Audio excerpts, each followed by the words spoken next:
So we sent the leaf samples into, at that time, the World Coffee Institute, had it genetically tested, and the results when they came back, it was a surprise. This is not SL-28.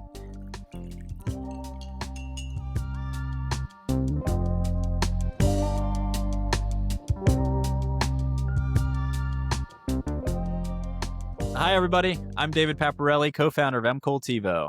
Welcome back to the Cupping Table podcast, where the best coffee producers and buyers share their stories, insights, and outlook on the specialty coffee space. My guest today is the founder of Kona Farm Direct, a coffee farm hobbyist turned 30-year Hawaiian coffee veteran. I met Kraig through the Dubai coffee auction a few months ago, and I am so excited that he has graciously accepted our invitation back to join us in January in Dubai again at our next live auction event. Kraig sold his coffee in a breakout story in Dubai this year for $910 per kilo, which I think was a multiple greater than 3x the last record price in Hawaii. But excited to welcome Kraig Lee to the podcast. Welcome, Kraig. Thank you very much. It's great to be here. Thanks for being here, Kraig. So we are just excited to have you. As I said, it's good, always good to hang out with you. I hate that, we spend a lot of our time actually hanging out just on podcasts, but it's the nature of just being virtual, and you in Hawaii and me in London. So it's just what it is. So this is your third time on the podcast, but I'll ask you the same question I've asked you before, which is, what's the best cup of coffee you've had recently? Best cup of coffee I've had is the Kona SL-34. It's just amazing, fruit forward cup. And the very unique thing is that lingering body that just stays on your palate for a long time afterwards. And it's just a pleasant, fruity viscosity in your mouth. I just love the SL-34. When you're farming SL-34, is this something, the rest of the world is going to be really excited about that cup of coffee. It could be a once in a lifetime kind of cup of coffee for the average person. But are you drinking that basically year round? Is that sort of your morning cup?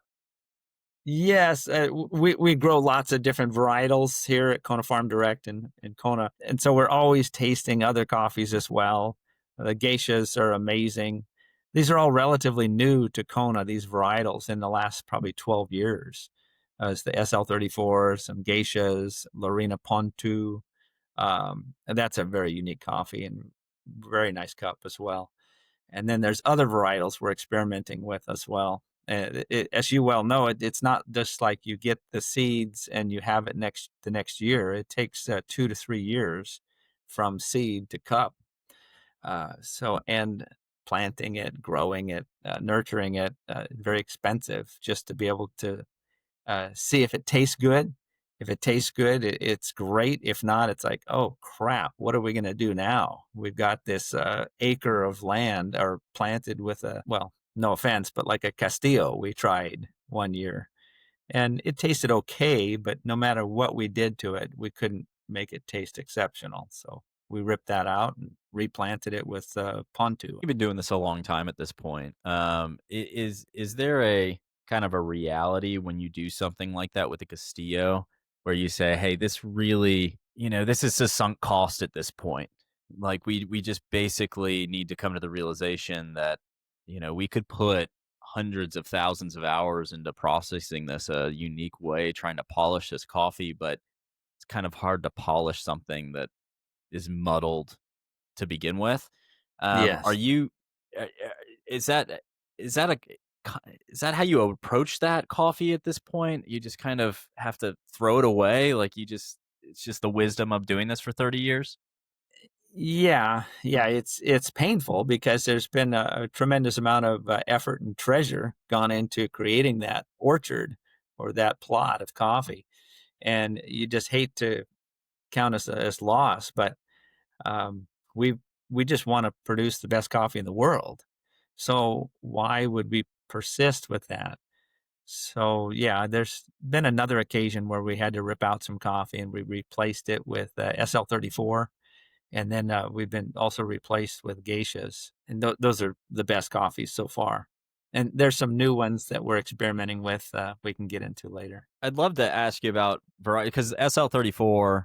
We talked about this last time. This fiasco of it was called SL-28, and then you had to send it off to actually get genetic testing when you were planting it, and found out it was SL-34, and then that forced kind of this wave in Hawaii of everybody needs to start calling this SL-34 because that's what it really is.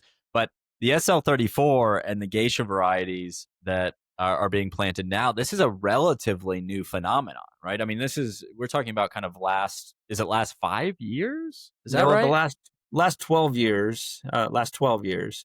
So the quick brief story on the SL-34, it was given to an arboretum over on Honolulu, over in Oahu, actually on the north shore of Oahu, and back in the 90s. And so they have all these different varietals over there.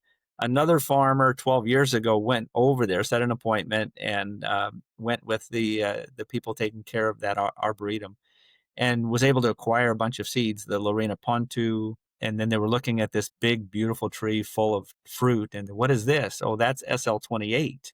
Well, can I try that? So just naively, they picked some seeds with their permission, brought it back and started growing it, and the Pontu as well. And that other farmer, they started winning the local cupping competitions with the SL-28 and the Lorena Pontus, doing really well. So I'm dear friends with them, good friends with that farmer, and they shared the seeds with me. I started growing them as well, and that was 12 years ago. They brought it over, and they started winning probably 9 years ago, and then I got seeds at that time. So I've only been growing the SL-34 and the Lorena for 9 years, but it's emerged as one of the best coffees in Kona right now. How did he know? I mean, was there any risk in planting that variety that it would? No, I mean, it's not even about the quality of the cup. It's some of it's just, is it viable or not, right? I Right, heard this right. from a farmer we're working with in California, Fringe, who said when they're planting coffee farms, they don't know, it's not a common thing in Santa Barbara, California, to have coffee farms. So they have to look at avocado trees, the viability of avocado trees, maybe macadamia, maybe these other things that are viable. When you take an SL-28 or an SL-34, what it became, and he plants it, is that a massive risk to know if it's even viable? And then is it just completely kind of winning the lottery when it turns out to be an amazing cup of coffee? I think it was, well, there's been, of course, lots of things published about SL-28, and they read up on that and they thought, well, yeah, it sounds like it's a good risk to take. At that time, they only planted about 1 acre of the SL-28, thought to be SL-28, and they did really well with it. And fortunately, they were generous enough to share it with me. And I, in turn, I have a nursery operation where we grow trees and sell trees to other farmers on the island. And so now it's spreading all over the island, the SL-34. So real briefly, again, the story on that, it was SL-28. And then when I was selling it, some of the customers wanted to know conclusively what it was. So we sent the leaf samples into, at that time, the World Coffee Institute, had it genetically tested, and the results when they came back, it was a surprise. This is not SL-28, this is SL-34. So it's like, oh wow! And one of the customers was a bigger farm operation. They, to double check me, had it tested again. So same results. So it's truly SL-34. And interesting, another farmer friend of mine was growing the SL-28. I had sold him a bunch of trees years ago, and he was having good success selling it. Pre-printed a bunch of labels, bunch of bags, SL-28. So I shared with him the information. Hey, this is not SL-28. This is SL-34. And he goes, "Oh shit! I just printed a bunch of bags." So with that other farmer, it was SL-28 for a couple more years until that bag supply was exhausted. Until the bag Interesting. supply runs out. That is sometimes how you have to do it. Yeah, It's not yeah. It's not always about ripping out plants. Sometimes you got to run through bags too, right? Right. There's all kinds of risks in this stuff. And so that was 12 years ago, and then geisha's been kind of making an appearance as of recent. Yeah, back again about probably 12, 13 years ago, there were two different farmers that brought some of the seed in through the proper channels from Panama, the geisha. It was Monarch Coffee at the time, and then another gentleman, Doug McKenna, and they brought it in legally. And I don't blame them at all. They're, again, good friends. I'm good friends with most of the farmers here in Kona. They kept it to themselves for the first probably 4 or 5 years. So I kept nagging them, can I get some seeds? Can I get some seeds? And no, no.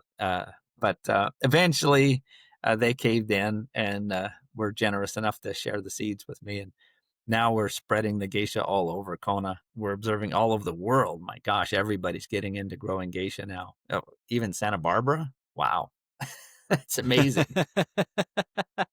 Yeah, and Yeah. I mean, I cupped a Lorena and a geisha from Fringe, and Wow. it's a collection of coffee farms. But having a geisha and a Lorena from California on the table, I mean, we cupped it before we decided that it was suitable for the auction, of course.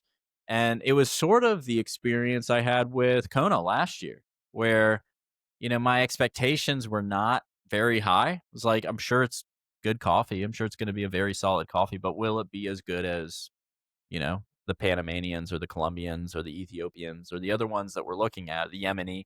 Like, yeah, you got some pretty heavy hitters and high competition, right? And with that coffee, it was almost the exact same thing. Cup the Lorena, cup the Geisha, and was blown away. And then had to Wow. make a decision on whether to go with Lorena or Geisha. I don't know if this was the right move or not, but that's kind of part of our job is taking risks like this. But the Lorena was potentially more exciting, but the Geisha is just a amazing geisha. And I think that was the more exciting thing for us was how is California producing geisha that's on par with the rest of these Yeah. coffee Yeah. producing countries? Much more dry, arid environment there. It's It amazing they're pulling. is. That's great. Well, and some sort of irony for you, right? You moved from California to Hawaii. You could have stayed in California, been a coffee farmer. Yeah. I You don't wouldn't want have to met your stay. wife, and yeah, yeah, you wouldn't have met your wife. Your whole life would have been different. So I won't say that. Yeah. But yeah, this has been an interesting year for Hawaii, Kraig, and it's been really exciting to kind of tag along on this journey and on this narrative, sort of, with a bunch of good Kona farmers and Hawaiian producers. And I'd be curious on your thoughts on the last year, just as a reflection. Has any other year in your coffee producing um, history, you personally, not the history of Hawaii, but you personally, has any other year been like kind of the last 12 months for you? I mean, does this feel like it's pattern recognition at this point? Or No, is this something completely new?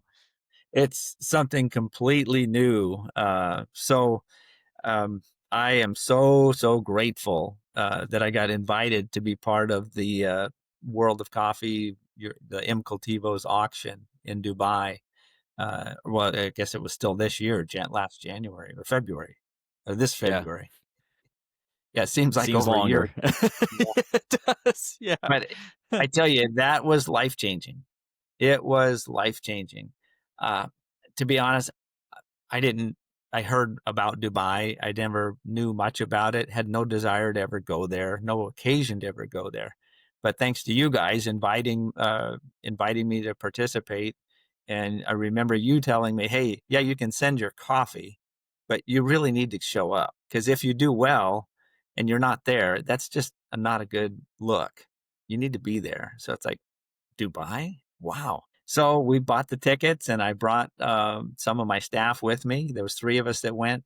It was amazing. So for just a small time farmer in Hawaii to experience Dubai, life changing.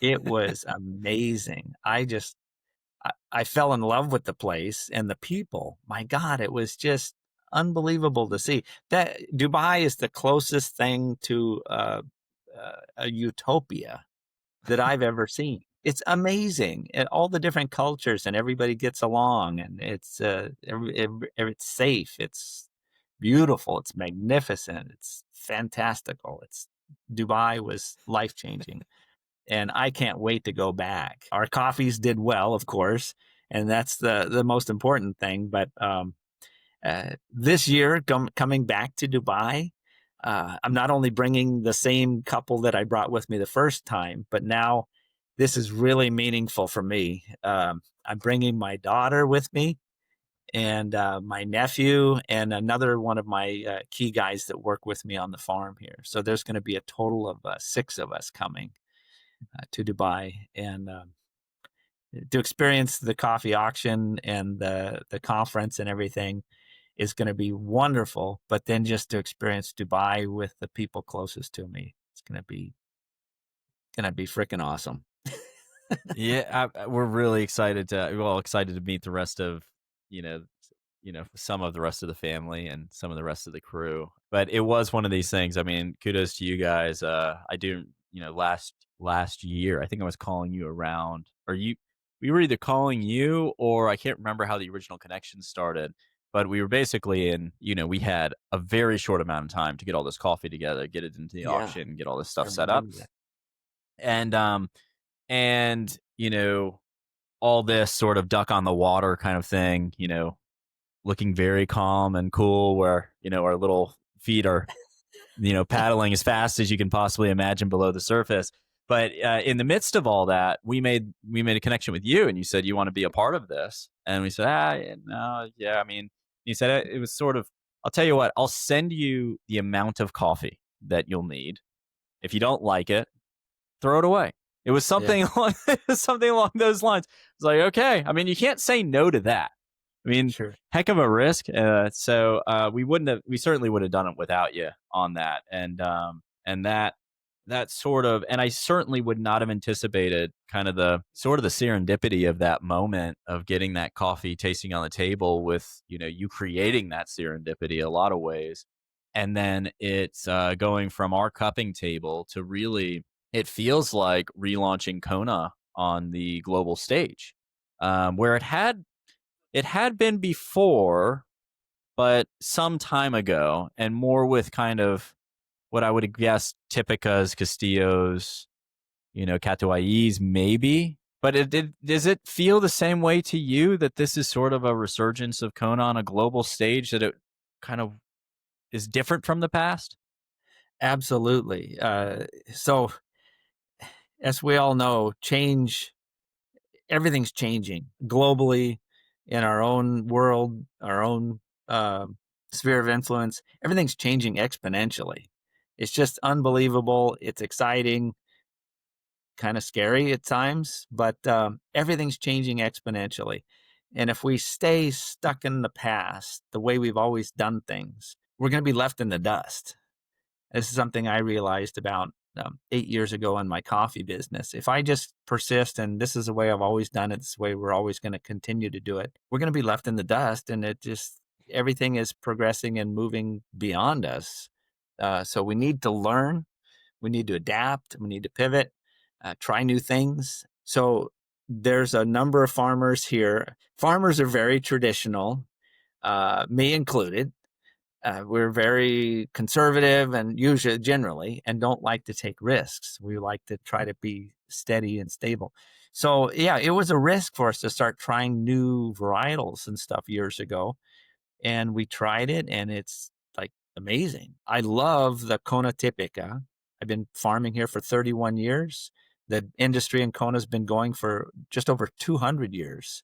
It's always been Kona Typica predominantly.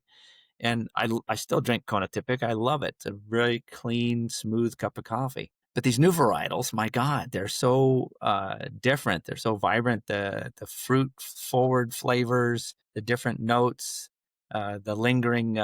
My favorite is the lingering feeling on your palate after you've drank it, and those fruit notes just staying on your palate. That's just exciting. So yes, it's changed.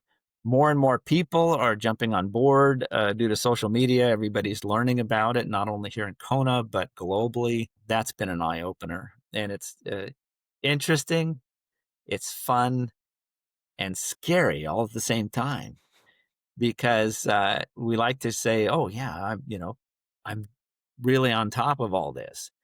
Everybody in Kona, a lot more people in Kona, and everybody in the world is trying to do new things and come up with the best coffee.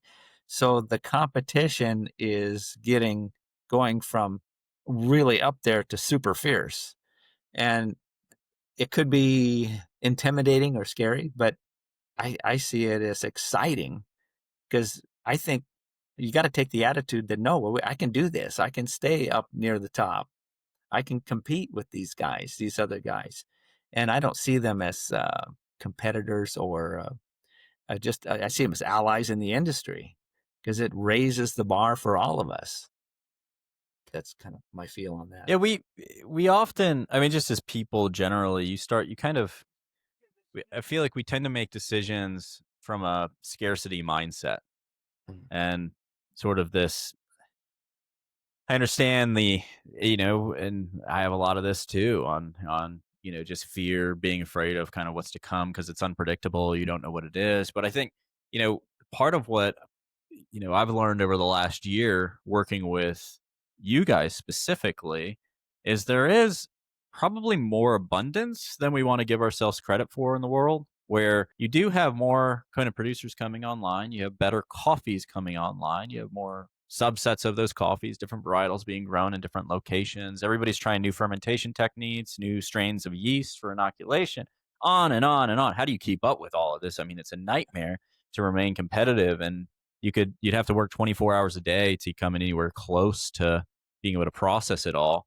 Um, but at the same time, like you said, when you arrived in Dubai, I had the same thing. I'm like, this is surreal. Yeah. It feels like the market is expanding as you're moving through that city, right? And so new coffee shops and roasteries are opening with a quality focus. It wasn't, I mean, I had a coffee roastery here in London tell me about market saturation and Oh, how, there's just not enough market for these coffees and these high prices and all this.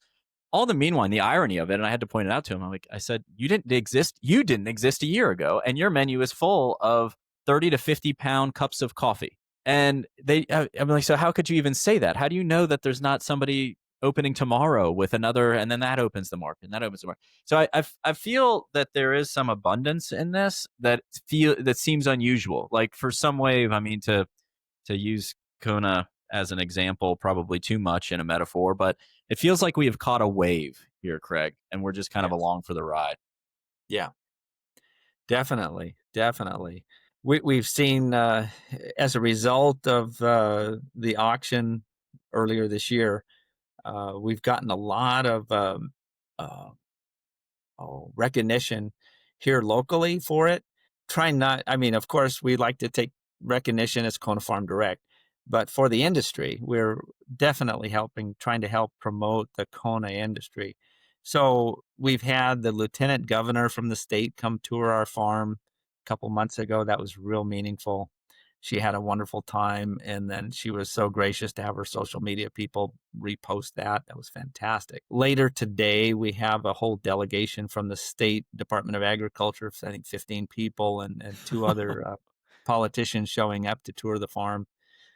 So yeah, lots have come from a lot of positive things are coming as a result of the World of Coffee auction, and we're getting a lot more interest in our website and our sales, Kona Farm Direct.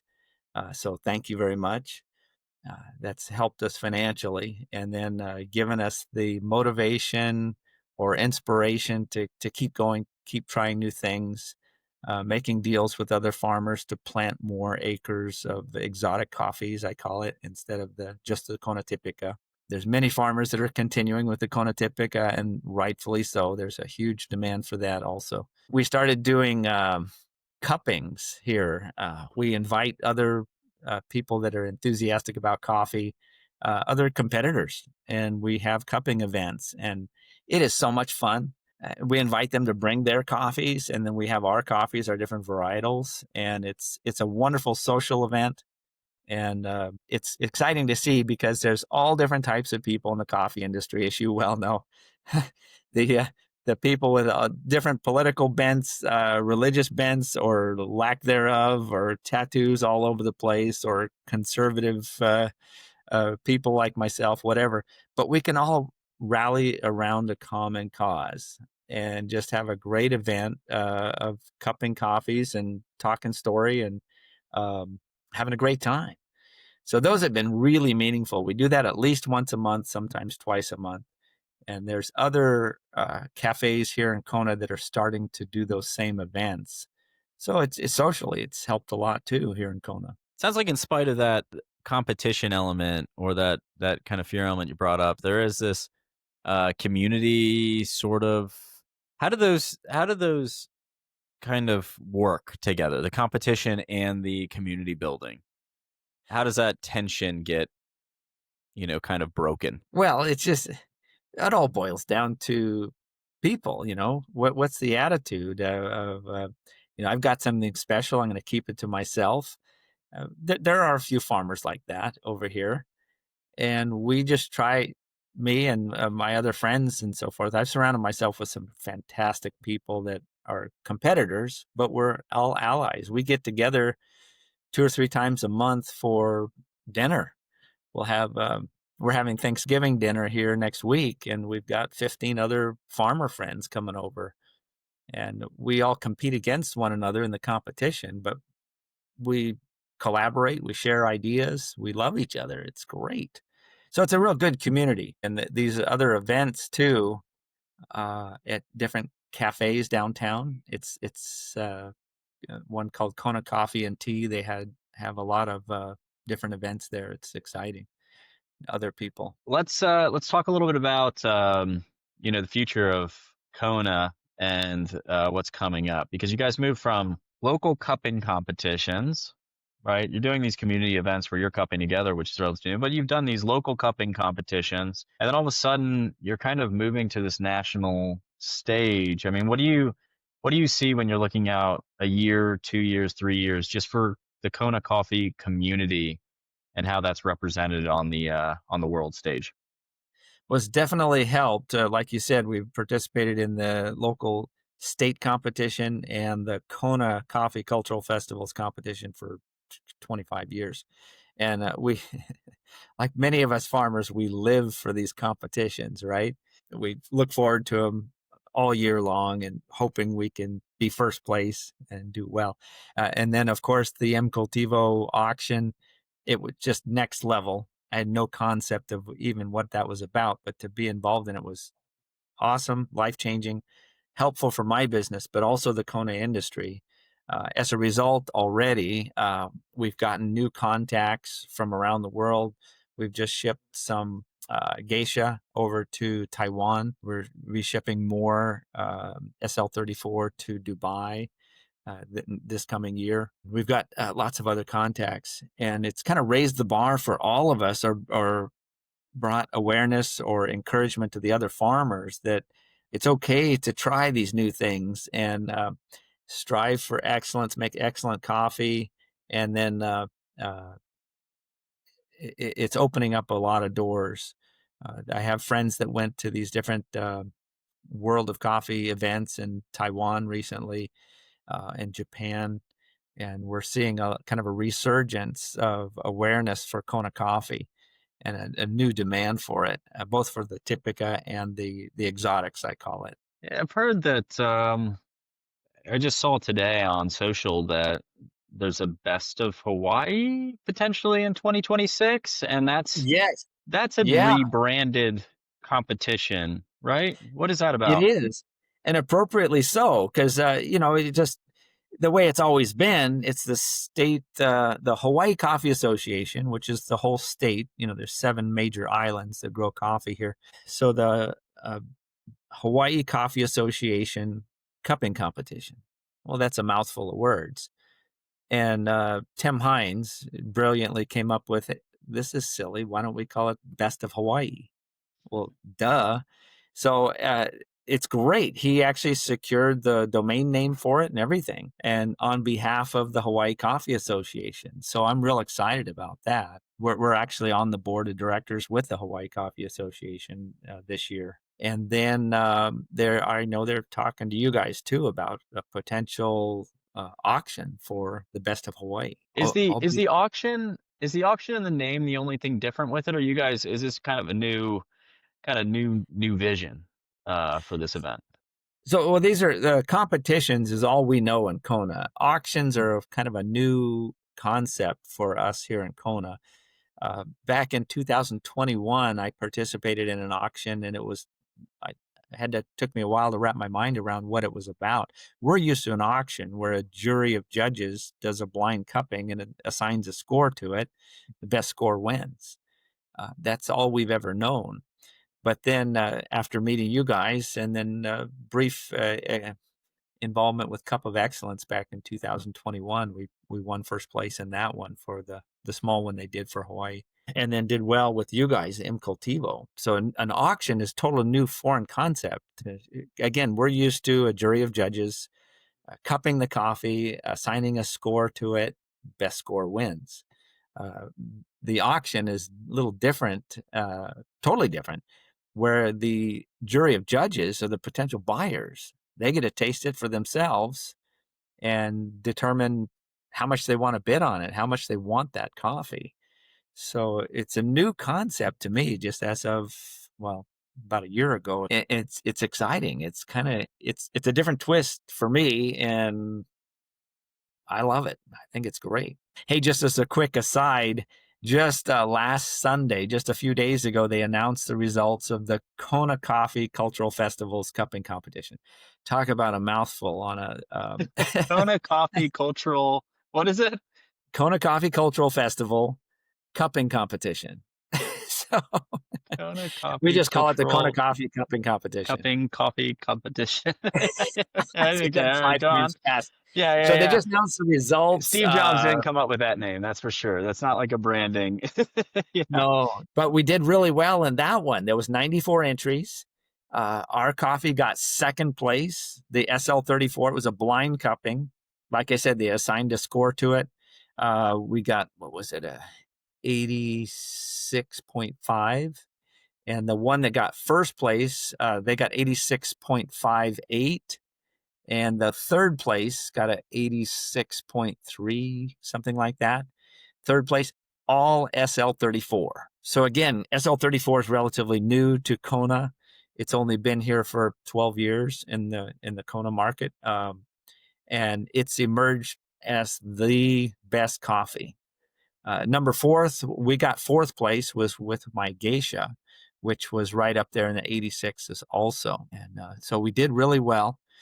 And we got second and fourth. And the other two that are first and third are dear friends of mine, all SL-34, then the geisha. So we're excited about that. Yeah, it's probably a lot of it came from your SL-34, your generous spirit and getting SL-34 out there. It did. Yes. That's Just unbelievable. So it's a another quick aside regarding the competition, 94 entries. I mill coffee not only for myself, but for about 20 other small hobbyist farmers here, a couple big serious farmers. We process for them. There was another commercial division. We got first place and second place in the commercial division. I processed their coffee. Out of the top 40 coffees that in the scores, I processed 25 of those. wow. So Wow. that was Congratulations. Well, thank you. Yeah, just looking at the list, and it's like I started highlighting with the highlighter. It's like, yeah, we process this one, we process That's this one, we fine. I process did that. I did that. 25 of them. Yeah. So it's not to brag, but I guess we're doing something right, right? What was the is it similar processing methods for all of them, or was it all over the map? I mean, I know the one that you have in the Dubai auction, I think, is a 72-hour fermentation. I mean, is that sort of the sweet spot you found for SL-34? Definitely. That's the sweet spot. We've tried all different methods. We've even tried naturals on the SL-34. We keep going back to the washed anaerobic. And for 72, we've actually been pushing that to about 3.5 days now instead of just 3 days. Is it and all it's wine yeast inoculation? Are you using wine yeast for those? yes. Yep. Yep, Okay. and we've experimented with all different yeasts and so forth, but we keep coming back to the same one. I'll be honest with you, it's the Ven 13 is the one that just is the most consistent, the nicest cup that we've experienced on the SL-34. So we keep trying to find the new magic bullet, but we keep coming back to the Ven 13 on Well, the you found SL-34. something. You found some secret sauce. It is funny how this tends to happen at Origins. I don't know if this is kind of, one amazing cup comes out, it's an SL-34, and then everybody kind of jumps on the bandwagon. Then it's sort of SL-34 and Kona become almost synonymous in their representation. Like, oh, it's a Panamanian geisha. I had this with Deterra from Brazil Yeah. earlier on this month in a conversation or podcast, and it was I think the quote was something like "Lorena is our geisha," and the idea being that there's people pair geisha with countries often, but a lot of it gets associated with other varieties or other species, I guess, and that's kind of works better in that environment. But it's so funny how they get paired. Is SL-34 becoming that, or has it become that for Kona? Is it we'll just start It's hearing people talk about SL-34 Kona, and that's the best. it's That is the growing, same. but it's still a micro lot amount. It's still a tiny amount, even with I can probably think of maybe there's only 10 or 20 acres, maybe more, maybe 30 acres in Kona of SL-34. So if you were to combine everybody's production, I don't think there'd be more than 5,000 pounds of green bean of SL-34. So Yeah. it's not that much, really, in relation to the Kona production is over what 3.5 million pounds usually of green bean. So no, it's still real tiny, but it's How growing. much is geisha? Geisha is growing as well. There's more and more people growing acres and acres of geisha. So as you probably understand, just growing SL-34, just growing geisha doesn't mean you're going to make it an awesome cup of coffee. You've got to pick it properly. You got to pick it on a timely manner before it gets overripe. You've got to have your pickers be selective and just pick ripe, not underripes. And so there's definitely the pick has a huge influence on the cup of coffee. And then there's the processing. Do you just do a conventional wash, which in most mills here in Kona are just set up for a conventional wash, either just demucilaged coffee and straight into the drying deck, or they'll ferment it just overnight and onto the drying deck. And yeah, it'll taste good, but like a geisha that's just conventional washed is not going to taste exceptional. The geishas that taste exceptional are either done naturals under a very controlled environment, or pulped and then fermented anaerobic for anywhere from 48 hours to, gosh, we've had some up over 5 days. And it high risk, high reward on that, though. Mm, You risk of messing up the batch. So anyway, what I'm getting at is to make a geisha exceptional or an SL-34 exceptional, you got to really pay attention and do the right thing on the fermentation. And then drying it, of course. Um, if you just dry it on a patio and it's cloudy and rainy for a whole week, then you run the risk of a mildew or mold starting on the beans. That's a tragedy. And there's people that have that happen and they still sell the coffee to their customers, which is, in my opinion, just a crime, yeah. because you don't want moldy, musty coffee going out as, you know, expensive, valuable Kona coffee. So I've seen that happen, and it's a crime, in my opinion. Sort of diminishes the brand of Kona, right? That might have been someone's first experience with Kona coffee, and they just think Kona coffee tastes moldy and musty. Yeah, no, it happens. Or like I said, they don't get after the pickers to pick clean. And they pick a lot of underripe, a lot of overripe, and then that comes through in the cup too. Real foul tastes in the cup with a poor pick. So it's important to pick it clean, and then we rinse the coffee thoroughly, and then pulp it, and make sure that we get out any of the floaters and so forth. Just try to make it as exceptional as possible. Sterile environment to activate the yeast and get it keeping it clean and keeping it sealed up to keep the bugs out. When you've got an open container, there's usually gnats and fruit flies all over everything. So we got to keep that out to make it just an exceptional cup of coffee. So lots of care The way goes into you it.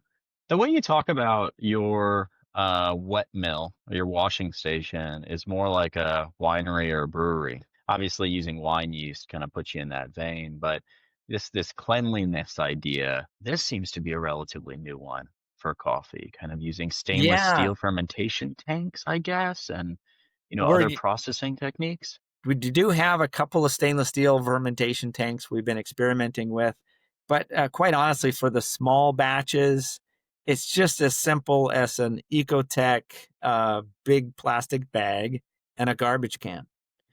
So we pulp the coffee, pour it into the plastic bag in a garbage can, and then inoculate it with the yeast and tie it up. Label the barrel to exactly when it was done and what day we need to take it out. So it doesn't have to be these super expensive, sophisticated stainless steel tanks. Although I did acquire a couple of those in the last couple of years, and that it's fun to use. We've got them full of geisha right now. You just want to keep it clean, and then the other big vats that we use that are plastic, we make sure and power wash them um, after we rinse the coffee and take it out, because that bacteria continues to grow, and sometimes it can morph into some bad bacteria that can infect make a bad cup.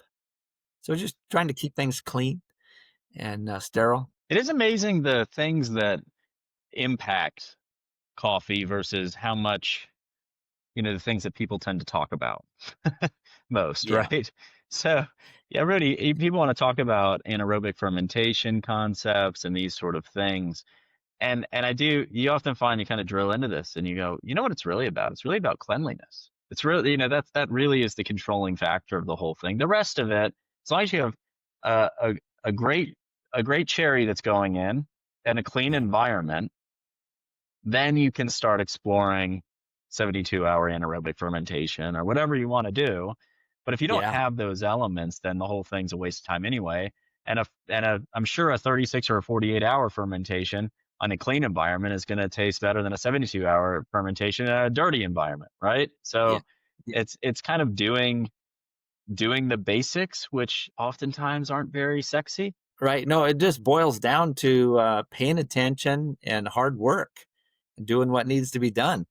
All of us want the fame and the wins and so forth, but it boils down to sticking to the basics, mastering the basics, and doing the work, and then learning new techniques and methods. But doing the work, I mean, cleaning out those barrels is no fun. You spray it out with a pressure washer, and all that crap is all blasted all over your hat and your face and so forth. I mean, that's the nitty gritty of processing coffee. It just You love has it. to. Oh, I love it. I absolutely love accomplishing things, building things. I Yeah. enjoy working. I don't think any of this is work in my mind. It's just what I love to do. What have you found Yeah. has been a kind of a complete waste of time and processing to focus on? I heard earlier on in this month about, hey, taking bricks on coffee cherries, it matters less than you would think. I guess you could just go by the color and pick it when it's, the certain color and ripe, kind of old school, right? I mean, what in the processing have you, the picking, the processing, kind of the development of coffee that you, or even the farming that you've said, oh, people talk a lot about that, but it's kind of a waste of time. I mean, it has nominal benefits, in other words. Nominal benefits, I would agree. So I'm a real pragmatic guy. I like to just figure out the recipe, figure out the formula, and stick to it and just do the stuff. There's lots of people that really get into analyzing and measuring, like you said, the bricks or the pH or that sort of thing.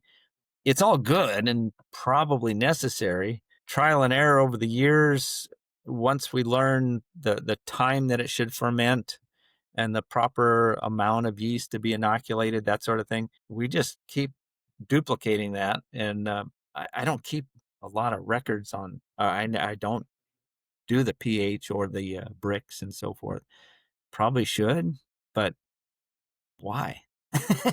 Yeah. Like I you mean, said. if it's not, I think that is the question is why, I mean, there is a power to data and data collection, I would guess there is different styles too. I mean, because you can be, I mean, you can be a very, very technical musician, in other words, right? Or you can be kind of more on the art side, improvisational side, less technical, but still make beautiful music. I always like that. What kind of makes me think of in the musician world is, Miles Davis, obviously famous trumpeter and a jazz trumpeter.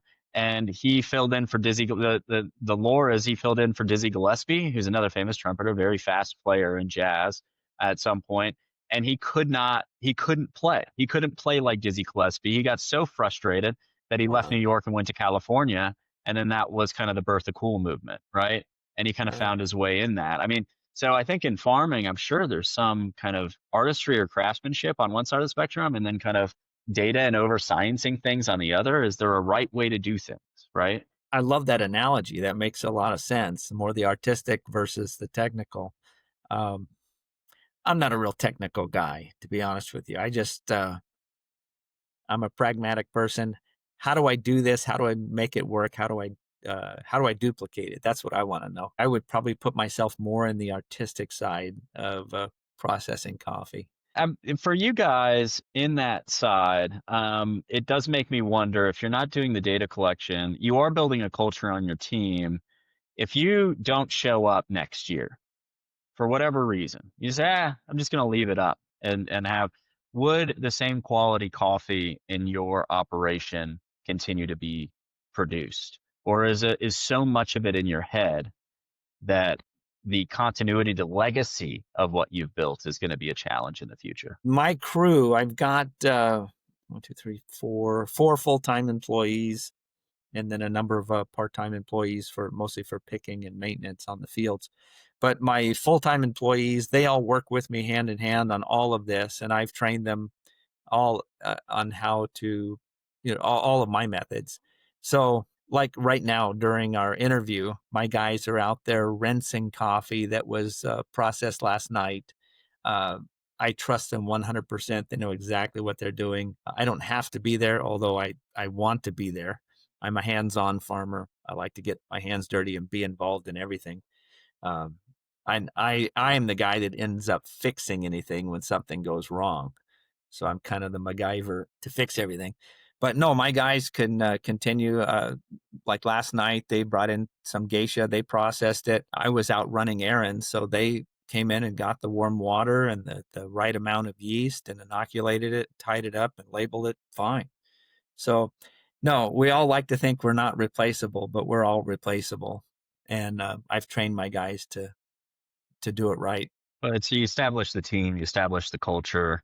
Part of Yeah, that culture is going to be excellence, right? yeah, And as you said, I think a lot of part of excellence is just doing the small things well.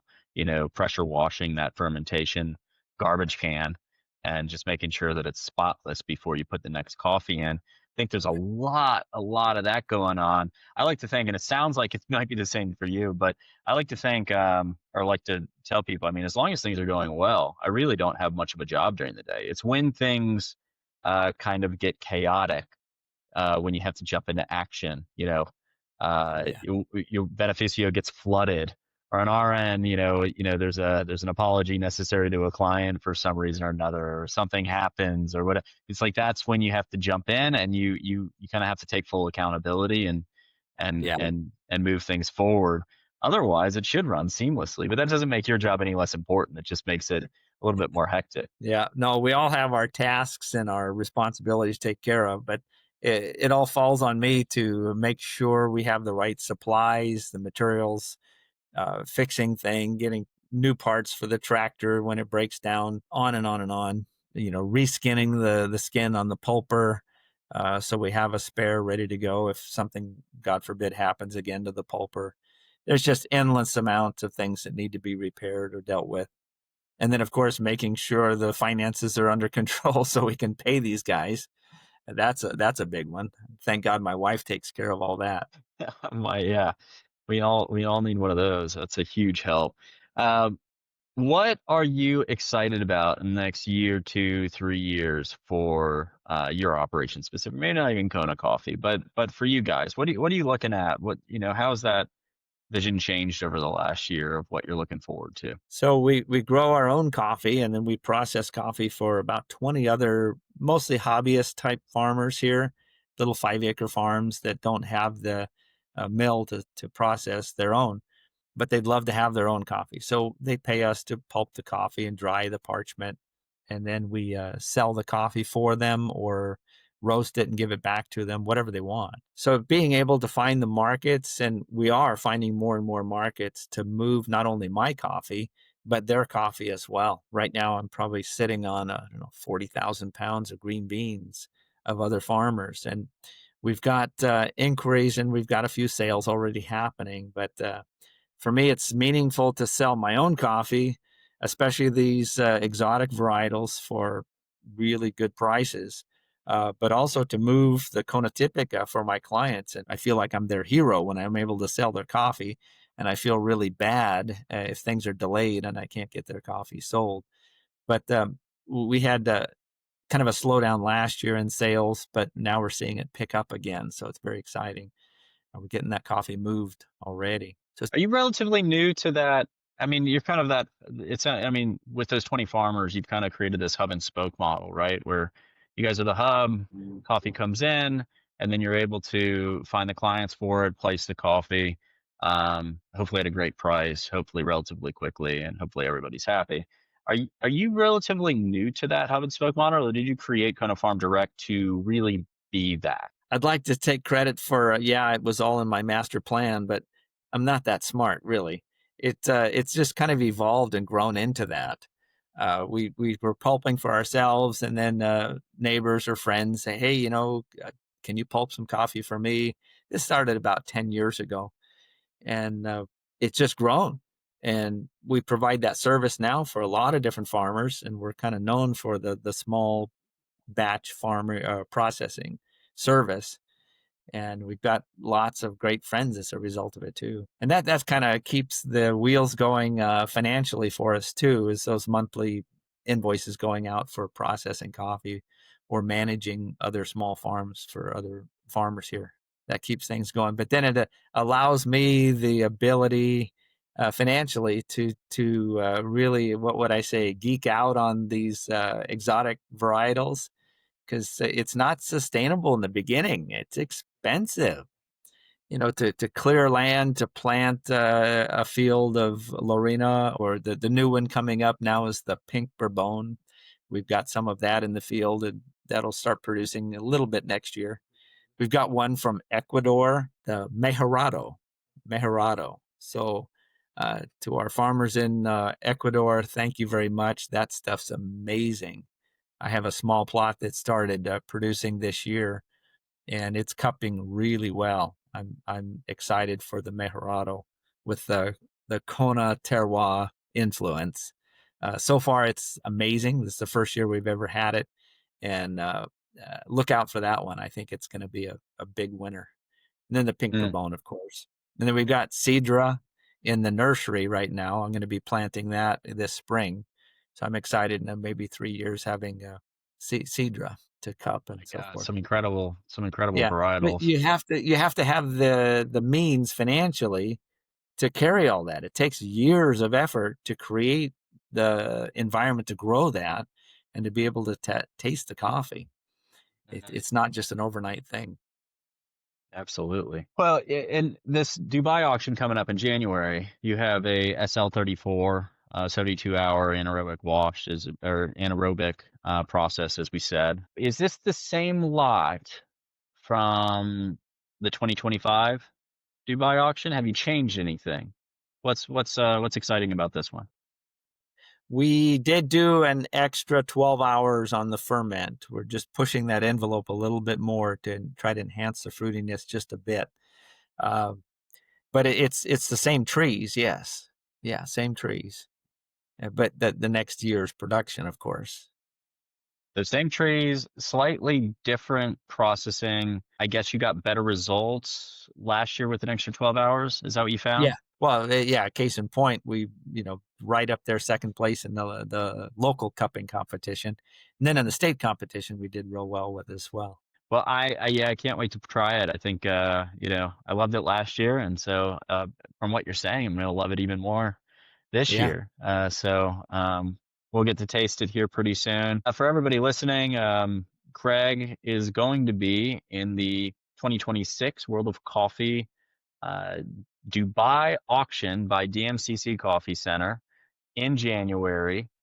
You can register, you can buy a sample set. You should do both and see what he's done with this beautiful SL-34 from Hawaii in Kona with his group. I can't wait to taste it, as I said. I can't wait to see in Dubai. I can't wait to see what Kona does in this next year. If it was anything like this last year, I just can't. I mean, it's just hard to fathom. It's been Yeah. just such a journey, such a blessing to be a part of this story in some small way. And so just really appreciate you, Kraig, and what you've been able to contribute to the industry and what you've been able to do for Kona Coffee. It's like you're a 30-year overnight success. I mean, it's unbelievable. Well, thank you very much, and the big thanks to M-Cultivo for doing this. This is amazing. It's life-changing. It's inspiring not only to me, but many other farmers here in Kona. So on behalf of the Kona industry, thanks for what you've done. And due to my success, many farmers in Kona inspired to raise the bar and do better. So provide awesome coffees for people, for our clients. We are happy to do it. All with great partners like you. All right, Kraig. Well, we will see you in Dubai, and I will talk to you soon. I'll definitely talk to you after I cup these coffees the first time. So Great. I can't wait. Looking forward to it. Can't wait. All right. Thank you, David.